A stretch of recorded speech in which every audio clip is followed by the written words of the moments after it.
तो अमृत पीढ़ी youth power की अगर हम बात करें तो प्रधानमंत्री कृषि विकास योजना 4.0 will be launched covering new courses like जो artificial intelligence, robotics, 3D printing के जो कोर्सेज हैं उनके लिए PMKVY योजना लॉन्च की जाएगी। Major to boost economic tourism sector, जो भी टूरिज्म सेक्टर है उसको बूस्ट करने के लिए 50 डेस्टिनेशन को सेलेक्ट किया जाएगा चैलेंज मोड पर और developed as complete package for domestic and foreign tourist. जो भी घरेलू और जो बाहर के टूरिस्ट आएंगे उसके लिए उनको कंप्लीट रूप से डेवलप किया जाएगा 1 साल के अंदर। States will be encourage to setup unity malls for promotion and sale of ODOP, one district one product, GI and handicraft products. तो ये एक गवर्नमेंट की जो है स्टेट्स को और हर एक जगह को एनकरेज स्ट्रेंथ करने के लिए वो एक मॉल खोलेगी जहाँ पर एक सिंगल प्रोडक्ट हर एक डिस्ट्रिक्ट में बनाया जाएगा। अब हम बात करते हैं फाइनेंशियल सेक्टर्स की। Setting up national financial information registry, तो to enable efficient lending, promote financial inclusion and enhance financial stability. जो उधारी के लिए और फाइनेंशियल स्टेबिलिटी बनाए रखने के लिए एक नेशनल फाइनेंशियल इंफॉर्मेशन रजिस्ट्री की स्थापना की जाएगी।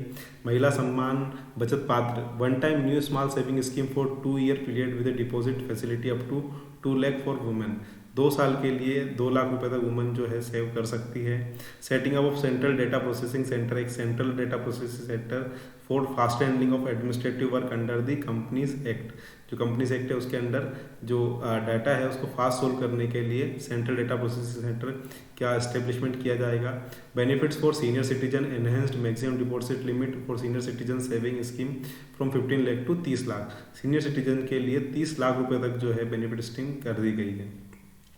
क्रेडिट गारंटी योजना की बात करें, मिडिल स्केल जो बिजनेस है उनके लिए expanded corpus under a revamped scheme to enable additional collateral free guarantee credit of 2 lakh crore. Other initiatives लिए initiative to promote business activities in GIFT IFSC, create more trained professional in security market via award of education certificate. तो जो भी security market या share market में काम करते हैं उन्हें एजुकेशन सर्टिफिकेट प्रोवाइड किए जाएंगे। फिजिकल मैनेजमेंट की अगर बात करें, 50 year interest free loan for 2 states to be spent on capital expenditure within 2023 से 2024। तो 1 साल के लिए जो भी कैपिटल एक्सपेंडिचर गवर्नमेंट करती है स्टेट गवर्नमेंट, उनके लिए अगले 50 सालों तक जो है फ्री लोन उनको इस साल दिया जाएगा जिसका वो भुगतान अगले 50 सालों में कर सकते हैं और उसका कोई उनके ऊपर लोन नहीं लगेगा। बहुत अच्छा एक स्कीम है। Part of the loan is conditional on state increasing actual capital expenditure and parts of outlay will be linked to states undertaking several reforms.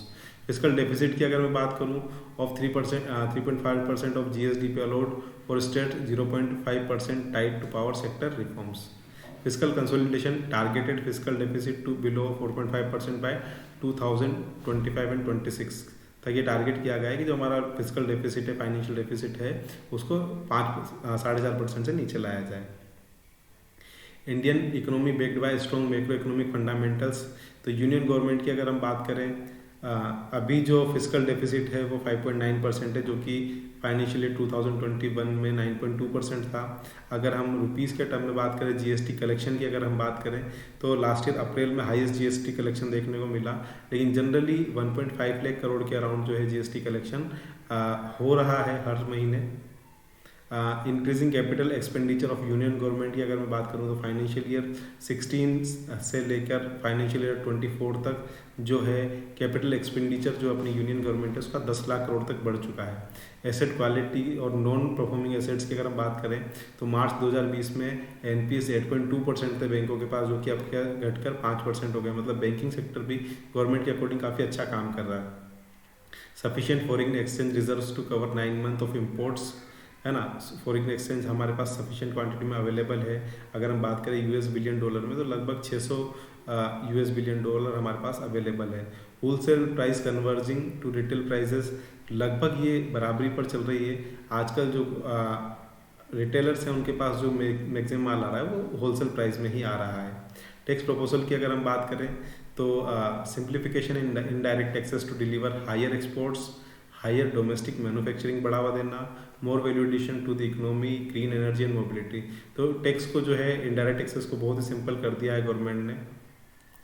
Changes to custom duty on import of capital goods for lithium ion battery manufacturing for green mobility के लिए, import of mobile cameras lens deepening value addition के लिए, denatured ethyl alcohol for chemical industry के लिए, key input for producing shrimp feed, more marine export के लिए, seeds for manufacturing lab grown diamonds, export promotion के लिए, promotion बढ़ाने के लिए, continuing concessional basic custom duty on copper scrap, augmenting raw material availability for MSME, compounded rubber to bring it par with natural rubber, to curb duty circumvention, direct proposals की अगर हम बात करें, to reduce the compliance burden, promote entrepreneurial spirit and provide tax relief to the citizen। तो government ने tax relief भी दिया है।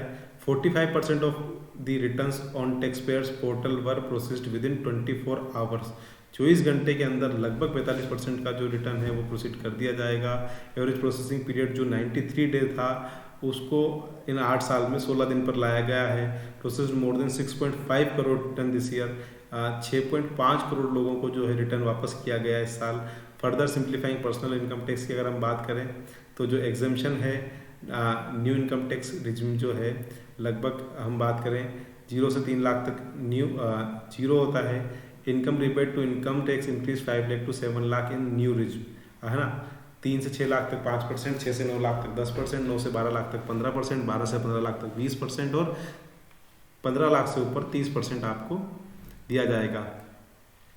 Highest surcharge rate on economic above 5 crore to be reduced from 37% to 25% under new regime. Extending benefit of standard deduction to new tax regime for salaried class and pensioners, increasing tax exemption limit to 25 lakh on leave enhancement on retirement for non-government salaried employees के लिए बात की गई है।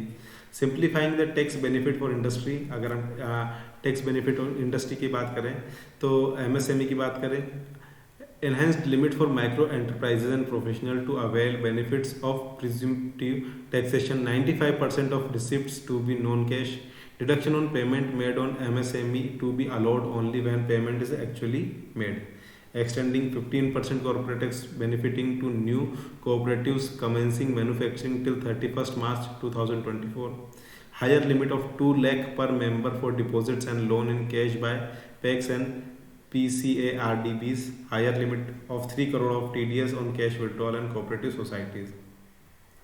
Startups के लिए government ने extension of the date of incorporation by 1 year for income tax benefit to startup के लिए 1 साल और बढ़ा दिया गया ताकि उन्हें इनकम टैक्स में बेनिफिट मिलता रहे। Benefit to carry forward of losses on chance change of shareholding to startup from 7 years incorporation to 10 years. 7 साल की जो पहले लिमिट थी उसे बढ़ाकर 10 साल कर दिया गया है। Income of authorities, board and commission set up by states of the union or state to be exempted from income tax in certain sector. Extension of period of tax benefiting fund, reallocating IFSC, GIFTCT till 31st March 2025 तक। अब हम बात करते हैं कि पैसा कहाँ से आता है। आप ध्यान से देखिए कि जो गवर्नमेंट है वो पैसा जो उसके पास आता है, 15% जो पैसा है वो इनकम टैक्स से आता है, 7% जो आता है एक्साइज ड्यूटी से आता है, 15% जो है कॉर्पोरेशन टैक्स से आता है, गुड्स एंड सर्विस टैक्स की अगर हम बात करें तो 17% आता है, कस्टम से 4%, नॉन डेब्ट कैपिटल रिसिप्ट से 2%, नॉन टैक्स रिसिप्ट से 6% और बोरोइंग एंड अदर लायबिलिटीज़ जो दूसरी लायबिलिटीज़ है उधारी देने से जो गवर्नमेंट बिजनेस करती है उससे 34% गवर्नमेंट के पास पैसा आता है। अब रुपीज़ कहाँ जा रहा है, गवर्नमेंट उसे कैसे खर्च कर रही है। 4% वो पेंशन में, 8% दूसरे एक्सपेंडिचर में, state shares of taxes and duty 18% दिया जाता है, finance commission and other transfer 9%, central sector के लिए 17%, डिफेंस के लिए 8%, सब्सिडी जो दी जाती है गवर्नमेंट की तरफ से उसके लिए 7%, सेंट्रल स्पॉन्सर्ड स्कीम्स जो उसके लिए 9% और इंटरेस्ट पेमेंट जो ब्याज दिया जाता है उसके लिए 20% पैसे का यूज़ किया जाता है। अलोकेशन फॉर स्पेसिफिक मिनिस्ट्री की हम बात करें तो मिनिस्ट्री ऑफ डिफेंस को सबसे ज़्यादा इस साल लगभग 6 लाख करोड़ का बजट दिया गया है। रोड एंड ट्रांसपोर्ट को 2.7 लाख करोड़ का, मिनिस्ट्री ऑफ रेलवे को 2.41 लाख करोड़ का, मिनिस्ट्री ऑफ कंज्यूमर अफेयर को 2.06 लाख करोड़ का, मिनिस्ट्री ऑफ होम अफेयर्स को 1.96 लाख करोड़ लगभग 2 लाख करोड़ का, मिनिस्ट्री ऑफ केमिकल को 1.78 lakh crore, ministry of rural development को 1.60 lakh crore, ministry of agriculture and farmer welfare को 1.25 lakh crore, ministry of communication को 1.23 लाख करोड़ का बजट अलोकेट किया गया है। एलोकेशन टू मेजर स्कीम्स की अगर हम बात करें तो development of financial pharmaceutical industry के लिए 12,250 करोड़ को इसेंशियल किया गया है। जल जीवन मिशन के लिए लगभग 70,000 करोड़ को और दिया गया है। एकलव्य मॉडल रेजिडेंशियल स्कूल जो गवर्नमेंट की ड्रीम प्रोजेक्ट है उसके लिए लगभग 6,000 करोड़ का प्रावधान किया गया है। प्रधानमंत्री आवास योजना के लिए इस बार 80,000 करोड़ रुपए दिए गए हैं। Scheme for faster adoption of manufacturing of EVs के लिए इस बार गवर्नमेंट लगभग 5,200 करोड़ रुपए दिए हैं। और north east special infrastructure development scheme के तहत लगभग 2,500 करोड़ रुपए दिए गए हैं। Receipts and expenditure in lakh crore अगर हम बात करें रेवेन्यू रिसिप्ट्स की, फाइनेंशियल ईयर 24 तक ये 26.3 लाख करोड़ तक हो जाएगा। कैपिटल रिसिप्ट जो है हमें 18.7 लाख जो है वो मिल जाएगा।